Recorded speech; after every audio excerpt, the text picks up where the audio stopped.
Like, comment, and subscribe.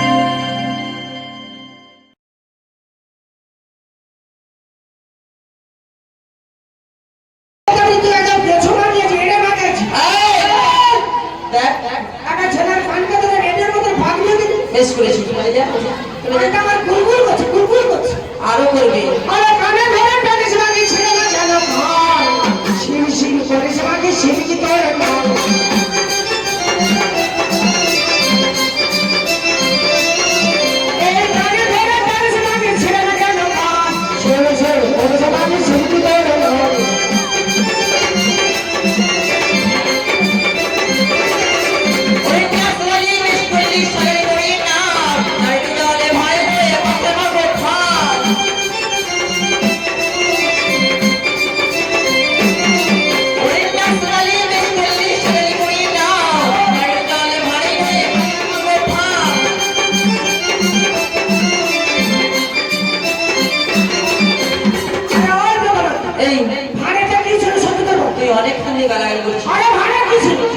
আমি কিন্তু দেখ একটা তোকে ভাষা বলিনি, কিন্তু আমি বাগদির ঘরের মেয়ে, ঘরের মেয়ের ভাষা জানিস তো? জানি।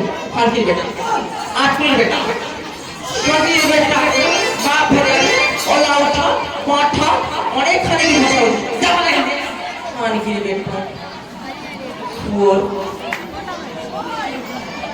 এখানে চলে যা।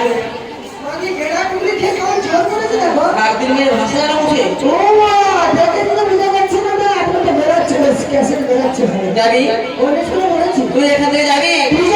না আমি যাবো না। তোরও ঢুকিয়ে দেবো। বন্ধ করে দেবো পারবি? তোর সবাই জায়গায় ঢুকাবে জমি থেকে উঠে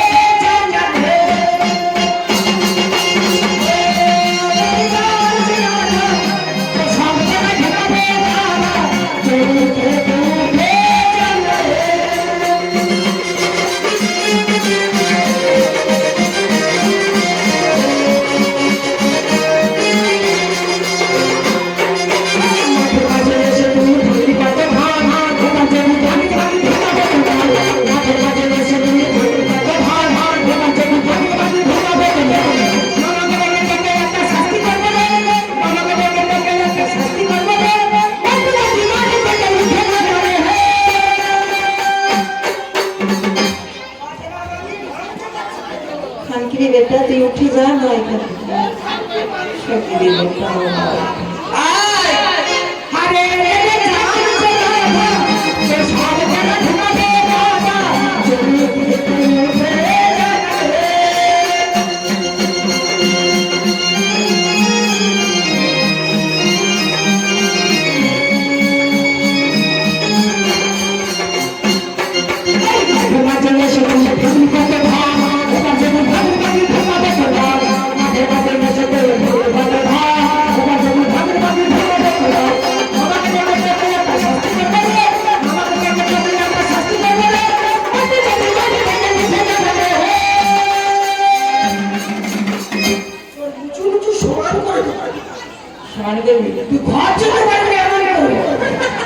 সামান্য বিয়ে করতে পারিস তুই আমার সমানে করবি।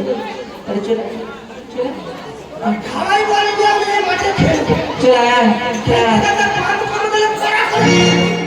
তুই চলে আয়, দেখি আজ কত মায়ের দুধ খেয়েছিস।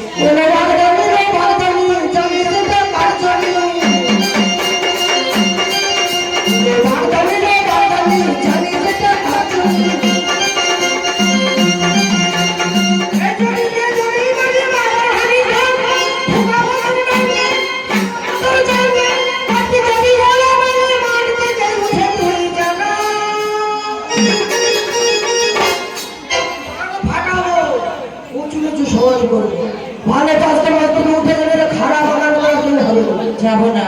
হ্যালো যাবো বাচ্চা ভাড়া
খালি বেটা আর কি বেটা শরীর বেটা এবার বুঝতে পেরেছিস এবার বুঝতে পেরেছিস বাগদিনের কথা জোর আরে না কাদায় হরিয়ে পড়ে গেছে পড়তে পড়ে গেছিস হ্যাঁ এখনো তোর উপরে বসে আছিস না না না তুই উঠতে পারিস না লাভ কর মা বলা লাগে আমাকে মাথা আর বাগদির মধ্যে মা বলে বলবি নি তাহলে আমি লাভ করি আর কি করবো জানিস তোর পেটে পা তুলে বল বল বল কি বলো মা বলবি মা আমায় ছেড়ে দাও তুমি এমন কি কথা বলেছো বল ছেলে ফেলে বসে তো ওদের মা ওদের মা নয় তো আমি শুধু তোর মা বল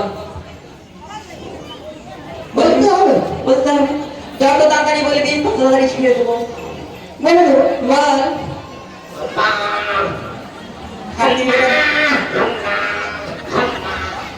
শান্তির বেটা ছিল মানুষ তার এখন হয়ে গেছে ছাগল বলার এতটুকু ইচ্ছে নেই বলার তুই ছাগলের মতন ডাকতিস নাকি বলার ইচ্ছে নেই বলার ইচ্ছে নেই এই বলো বলো।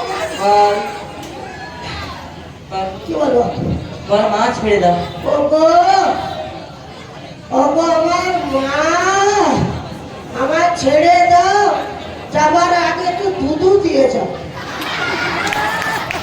দুধুও করে বলা শুরু হয়ে গেছে একটু আগে বেশ আরেকবার ভালো করে বল মা বলে ছেলেকে তুই দিতে নেই না তো বল আর একটু ভালো করে বল মা গো আমার ছেড়ে দাও যাবার আগে দুধ দিয়ে যাও। দুধ খাবি চলে আয়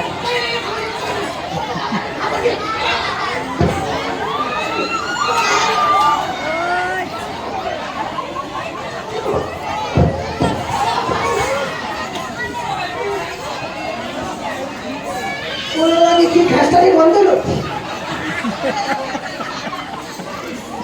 আমাকে ডাকতে হবে ম্যাডাম ছাড়বে না মামাকে ডেকে আনবে মামাকে ডেকে আনবে শাস্তি খাবো মামা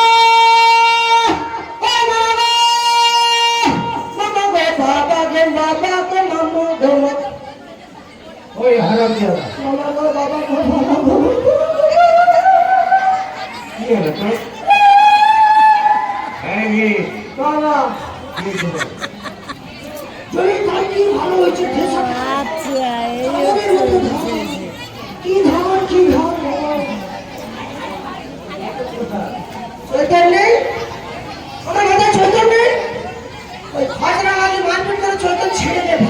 ওই ভিড়, কিন্তু আমি খোঁজলাম তোর পায়ে মেয়েদের ছাপটা না।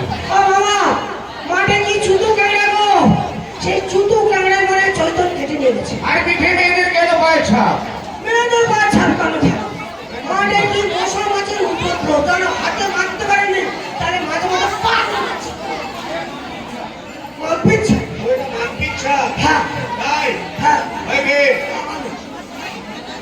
সত্যি করে বল, মাঠের মধ্যে কি হয়েছিল? বাবা সত্যি কথা বলতে মনের জমি সেই দেবী চোখের মাঠে একটা বাদ্যদের মেয়ে ধান ভেঙে তাজরাজ করে মাছ ধরছে নাচছে গান করছে বাবা কি নাই ধ্বংস করছে বাবা কত করে নিষেধ করে তুমি শোনে না তুই কিছু বলিস নি? অনেক করে বলেছে নিষেধ কথা শোনে না আমার কথা শোনে না বাবা আমাকে কি বড় বড় চোখ দেখা তোর বাবাকে ডেকে না দেখে নি ও তোকে এই কথা বলেছে? এটা তোর বাবার ছবি আর কি বলেছে? তাহলে তোর বাবাকে দিলে কথা কালিয়া আমাকে ঘিরে খাবে। তার কি বড় বড় চোখ বড় বড় হাত পা তাই? তুই পা বেটার কাছে যে যাবে বেঁচে থাকবে তুই বলিস নি আমার মামা হচ্ছে মৃত্যুঞ্জয় মৃত্যুকে জয় করেছে? বলেছিলাম সে বলে কত মৃত্যু নয় তোমার ট্যাকে রেখে দিয়েছি একবার ডেকে যা তাকে যদি আমি ঢুকিয়ে দিতে পারি তো আমার নাম পাখির মতো চল সে কেমন মেয়ে দেখতে চায়। বাবা যাইও না তুমি আমার সাক্ষী বাঁধলে একটা বাবা তুমি যদি চলে যাবে পাখির মেয়েটা কাছে তুমি পড়ে যাবে মরে না আমি মরে গেলে তুই সাধ্য করে দিবি।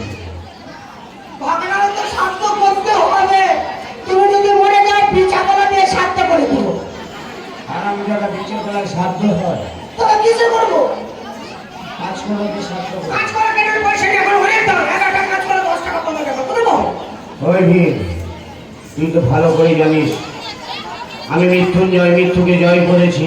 আরে বাবা মরে যাবে কথাটা বিশ্বাস করো সে সাংঘাতিক মেয়ে চল কেমন মেয়ে আমি দেখতে চাই। মরে যাবে বেঁচে ফিরবে মরে গেলে তুই ভিক্ষা করে আমার সাধ্য করে দিবি। পয়সা দিয়ে যাও আপনাকে পয়সা দিয়ে যাও তোমার ধুমধাম করে সাধ্য করবে তাহলে কোনো কিছু হবে না আর মাঠেও নিয়ে যাবো না তুমি চলে গেলে ছয় ছয় সব শেষ হয়ে যাবে। তুই তো ভালো করে জানিস তোর মামা ভিখারি শিকারি মানুষ, পয়সা কোথায় পাবো? ভিক্ষা করে যাবে চল ভিক্ষা করবো চল। চলো চলো পাটি ঘটে হাতে নাও বেরিয়ে পড়ো পাটি ঘটে হাতে নাও বেরিয়ে পড়ো চলে যাও আমি যাচ্ছি বাবা একটু তাড়াতাড়ি চলে যাচ্ছি ও ভিড় একা গায়ে না করবা আছে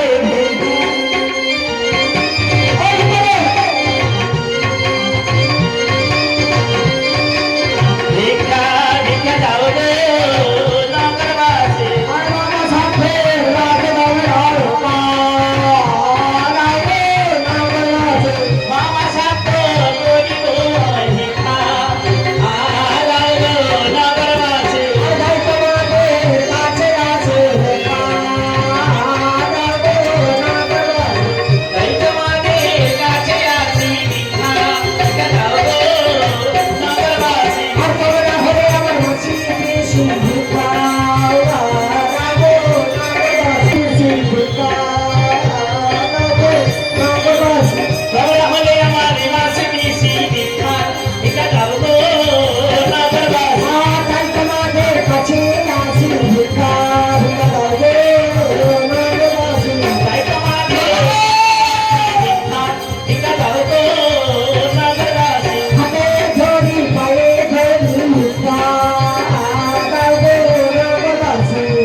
করে পেয়েছি।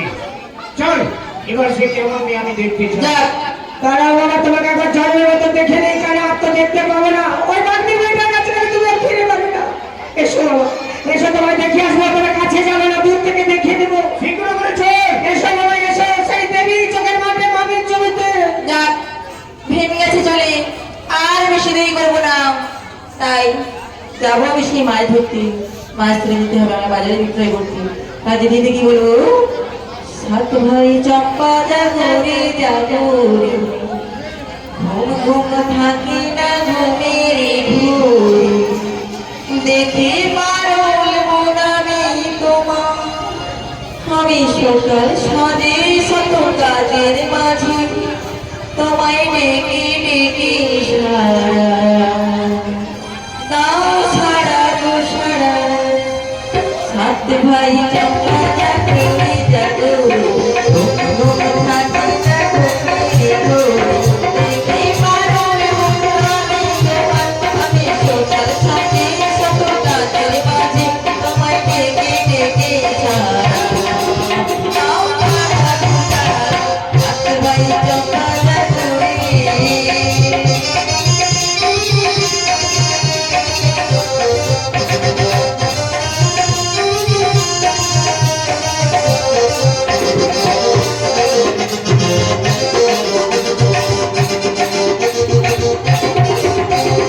সাত ভাই চম্পা গোনাদার মারা, সখী রাখো আমার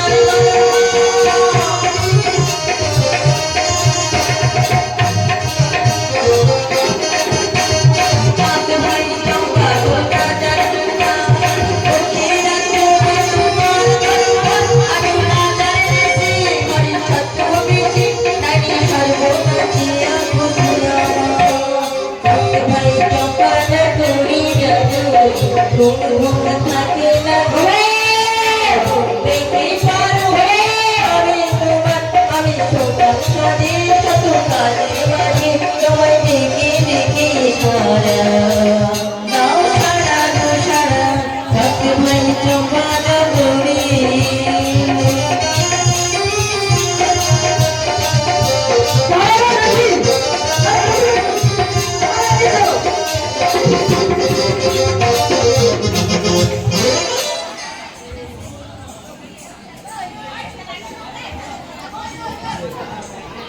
এই তুমি কাজের মেয়ে গো, কেন এইভাবে তুমি আমায় ধাক্কা মারো কেন? আমি ধাক্কা মেরেছি? তুমি ধাক্কা মেরেছো। তোমার লজ্জা করে না বলতে? কেন? এই যে আমার এসে গায়ে পড়ে গেলে আর আমাকে বলছো ঘুরে আমি ধাক্কা মেরেছি? আমি তোমার গায়ে পড়ে গেলাম? হ্যাঁ, এখন তুমি পড়েছো, আমি এখানে মাঠে মাছ ধরছি। তুমি কি ভাবছো আমি কি গায়ে পড়াবো নাকি? দেখে তো তাই মনে হয়। এখানে কি করছো? মাছ ধরছি, দেখতে পাচ্ছ না? এত বড় সাহস, এই জমি ধান চিড়ে চিড়ে তুমি মাছ ধরছো? মাছ ধরবো, আবার সাহসের কি আছে? এখান থেকে উঠে যাও। পারবো না। উঠতে বলেছি, উঠে যাও। মাছ যতক্ষণ না ধরা হয় সমস্ত, আমি উঠতে পারবো না। এটা মনে হচ্ছে তোমার নিজের জমি। নিজের জমি হোক আর যারা জমি হোক, আর কিছু মাছ বাকি রয়েছে ধরতে, সেই সমস্ত মাছ ধরা পেলে আমি নিশ্চয়ই উঠে যাবো। সত্য করে পরিচয় দাও তো, তুমি কে? কেন তুমি পরিচয় নিয়ে আমার কি করবে? বলো না, তোমার পরিচয়টা আমার জানা দরকার। পরিচয় দিতে পারি, শর্ত রয়েছে। বলো। একটি নয়, দুটি। কি? আমার সঙ্গে সমানে জল ঝিঝে মাছ ধরতে হবে। বাবা, পরিচয় দিতে গেলে জল ছিটে মাছ ধরতে হবে, হ্যাঁ, আর কি করতে হবে? তোমার হস্তে যে অঙ্গটা দিয়েছে ওই অঙ্কটা দিতে হবে। আমার করে দিতে হবে। আচ্ছা ঠিক আছে, এই অঙ্কটা আমি তোমার হস্তে পড়িয়ে দিলাম। বাবা। আর জল ছিটে মাছ ধরতে হবে। হ্যাঁ, ধরতে হবে। আমি কিন্তু জল ছিটে মাছ ধরছি। লাও। হেরাম এক, হেরাম দুই।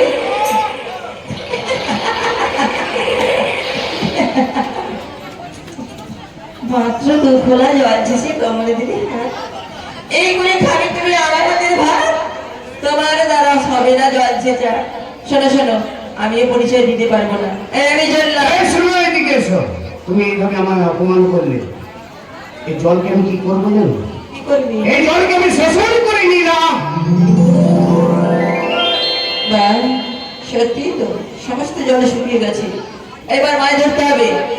এই কই মাছটি ধরো ধরো ধরো, এই লেঠা মাছটি ধরো ধরো ধরো, এই পুঁটি মাছটি ধরো ধরো ধরো। শোল মাছ শোল মাছ হোক আর কোলাবেন হোক, সমস্ত মাছ, এই সমস্ত মাছ আমরা খেয়ে থাকি, তোমাকেও খেতে হবে। তাহলে মাছ নিয়ে আমাকে পাড়ায় পাড়ায় মাছ বিক্রি করতে যেতে করতে হবে। শোনো শোনো, বলো। আরেকটা কথা রয়েছে। ওগো, মাছ তো ধরা হলো, আঙ্গুরটা তো পরিয়ে দিলে, কিন্তু আমার পরিচয়টা তো নিলে না। তোমার সত্য পরিচয় করো। বেশ, তুমি যখন আমার শর্ত রেখেছো, আমিও তোমার শর্ত রাখবো। আমি বলছি শোনো, বঙ্গদেশে বাড়ি মোর, শেখরপুরে ঘর, পিতা তপ হিমগিরি, স্বামী বুড়ো দিগম্বর।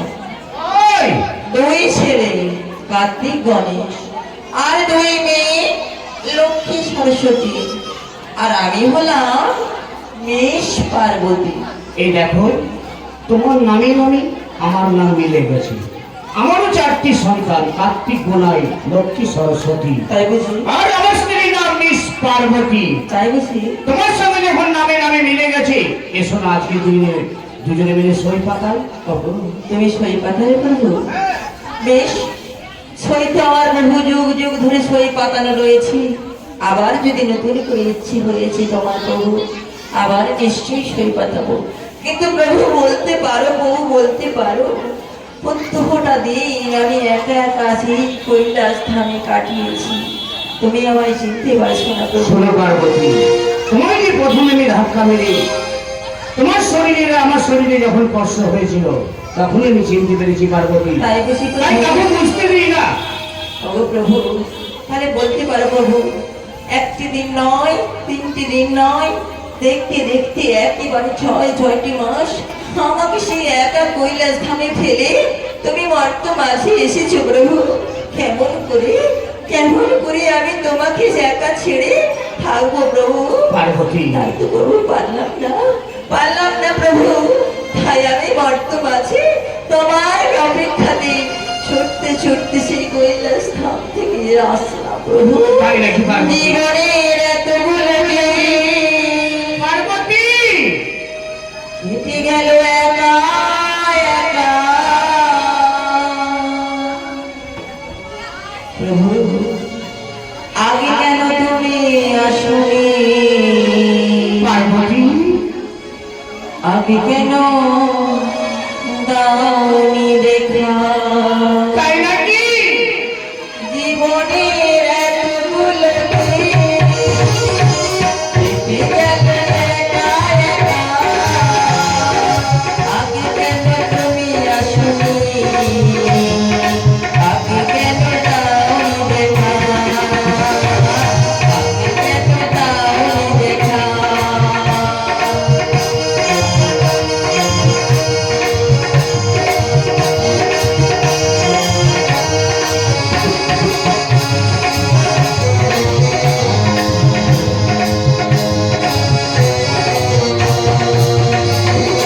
হাতে এলে তোমাকে নিয়ে ওরে আর পাগল লেখা। আগে কেন তুমি আসোনি? আগে কেন দাওনি দেখা? হাতে এলে তোমাকে নিয়ে ওরে আর পাগল লেখা। আগে কেন তুমি আসোনি? আগে কেন দাওনি দেখা?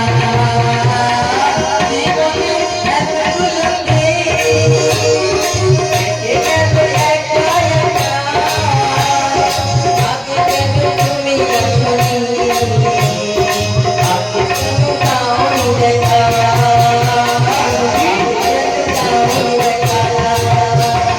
আগে কেন দাওনি দেখা? আগে কেন দাওনি দেখা? আগে কেন দাওনি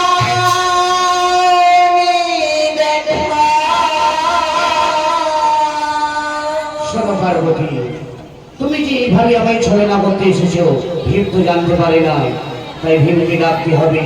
ভীমকে ডেকে এসে আমাদের জীবনমতি ভীমকে দর্শন করাতে হবে। তাই ভীমকে ডেকে নাও। এই ভীম, ধরো শিবগুলো করে। বাবা, তুমি বেঁচে আছো তো? এই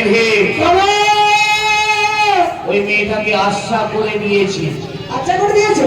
আর আমার কাছে এরকম কথা বলে না। ভগবানের শুয়ে শুয়ে দেখলাম মেয়েটা জল চিনলে, মাছ ধরলে, গালে হাম খেলে, চুমু খেলে, ছড়িয়ে ধরলে, আমি তো সব দেখেছি। আমি মামিকে যে লাগাবো, তুমি যে এমন মানুষ আমার জানা ছিল না। ভীম, মেয়েটাকে শাস্তি করতেছি, তার সঙ্গে ঢলাঢলি করে গেলে না না, আমি ঢলাঢলি করিনি। আমার মামিকে আমি সব করবো। বাবা ভীম, বলবো মামা মাঠে যে ছোট হয়ে তুই যদি তোর মামিকে বলিস তোর যে বিয়ে দেবো বলেছিলাম, বিয়ে আর দেবো না। বাবা বাবা করে বলো না, বলো না। চল চল শীঘ্রই করি, তোর মামির কাছে ফিরে চল। আমার কাছে ফিরে যাবে। এটা কি? না না বাবা, আমাকে এইভাবে বোঝাতে চেয়ে না, আমাকে ভুল বোঝায় না। এ সেই বাগদিদের মেয়ে, সেই চোখ, সেই মুখ, সেই নাক, সেই বাগদিদের মেয়ে ছাড়া অন্য কেউ নয়। আয় ভীম, আর আমি দাদা 12 বছর মামির সঙ্গে ঘর করেছিস, মামিকে তুই চিনতে পারছিস আরে না? ভীম, বাবা, তুই আমায় চিনতে পারছিস না? আরে তুমি কে? তুমি তো বাগদিদের মেয়ে। তুই এখন আমায় চিনতে পারছিস না? না এত কাছাকাছি এসে তুই আমায় চিনতে পারছিস না? না, তোমার চিনতে পারছি না। এবার ভালো করে দেখ তো ভীম, তুই আমায় চিনতে পারছিস না? বলো, তবে তুমি এই বাগদানের রূপ ধারণ করে কেন মাঠে এসেছিলে? আমি তোমার চিনতেই পারিনি, বুঝতেই পারিনি। তোমার সঙ্গে অনেক কুভাষা, অনেক গালাগালি, অনেক কুভাষা বলেছি, অনেক ঝগড়া মারামারি করেছি মাঠের মাঝখানে। কেন কেন তুমি এই বাগদানের রূপ ধারণ করেছো? আমার এমন এই পাপ নাই, তোমাকে আমি চিনতে পারিনি। সে যে অনেক কথা রে, তবু আমি শুনতে চাই, কেন তুমি এই মধ্যে এসেছো এই বাগদানের রূপ ধারণ করে? তবে বলছিস না। বলো বলো। একদিন তোর মামার কাছে আমি তুলিওরা এক জোড়া শঙ্খ করতে চেয়েছি। নিশ্চয় তোর মামা এত ভিখারি, এত দরিদ্র, আমার সামান্য এক জোড়া শঙ্খ পড়াতে পারে। মামি, তাই সেই দুঃখে কি বলবো ভীম, আমি ট্রাক করে চলে গিয়েছিলাম বাপির বাড়ি। সে কি বলে? হ্যাঁ রে ভীম। আর তোর মামা কি করেছিল জানিস? কি করেছিল? শাখারির বেশ ধারণ করে আমায় শাখা পরিয়ে এই কৈলাসে নিয়ে এসেছিল। তাই তাই সেদিন মনে মনে প্রতিজ্ঞা করেছিলাম, প্রভু আজ তুমি আমায় ছলনা করলে প্রভু, বেশ প্রভু বেশ, আমিও একদিন তোমায় ছলনা করবো যেদিকে সময় আসবে। তাই তোরা যখন দুজনে মর্ত মাঝে এসেছিস, হ্যাঁ জানো, আমিও ঠিক সুযোগ পেয়ে বাগদানের রূপ ধারণ করি তোদের মর্ত মাঝে মাঠে ছলনা করেছি। বড় ভুল করেছো, বড় ভুল করেছো। আমি তো চিনতে পারিনি, বুঝতে পারিনি যে তুমি আমার মামি। এমন বাগদানের রূপ ধারণ করেছি যে আমি তোমার চিনতে না পেরে অনেক গালাগালি, কুভাষা, অনেক ঝগড়া মারামারি করেছি। আমার অনেক পাপ সঞ্চয় হয়েছে, আমি অনেক অপরাধ করেছি। আমি কি করলে পাপের আমি মুক্তি পাবো, তুমি বলে দাও। শোনবি বিষয়, বলো। আমি মর্ত মাঝে আমাদের দুজনের যুগল মূর্তি দর্শন করবি, সমস্ত পাপ ধুয়ে মুছে ক্ষয় হয়ে যাবে। কিন্তু তুমি যে মাঠে মাঝে আমার চৈতন ছেড়ে নিয়ে এসেছো, সেই চৈতন কি হবে? চৈতনটা ফেলে দিতে পারবো না, তবে চৈতনটা একটি কাজে লাগবে। কি কাজে? কি কাজ জানিস? এই যে চৈত্রী মাস চলছে, সামনে রয়েছে দিন কাজও, আবার বৈশাখ মাস আসবে। হ্যাঁ গো। তোর বাবার যত বিশ্ব আছে ধাম রয়েছে, ওই ধামেতে কি করবি জানিস? কি করবো? কাঁচা বাঁশ কেটে তার ডোবায় তোর চৈতনটা বেঁধে কাজও সৃষ্টি করে দিবি। তাই করে দেবো মামি, তাই করে দেবো। মাধ্যমে যত মামার মন্দির রয়েছে, শিব মন্দির, সেইখানে আমার এই চৈতন্য আমি ছাড়াও আছে পতাকা করে আমি গাজন তুলে দেবো। বাবা বাবার কোনো গাজন উঠবে বাবা, চৈত্র বৈশাখ আছে। কিন্তু আমি যে অপরাধ করছি, তোমাদের যে হরবার যুগের মতো আমার দর্শন করাও, মানে মাঝে যে শরীর পাতানো বলছিলে, তোমরা সেই শরীরটাও পাতি নাও। মামাকে দেখে পাতারা, মামিকে যাবা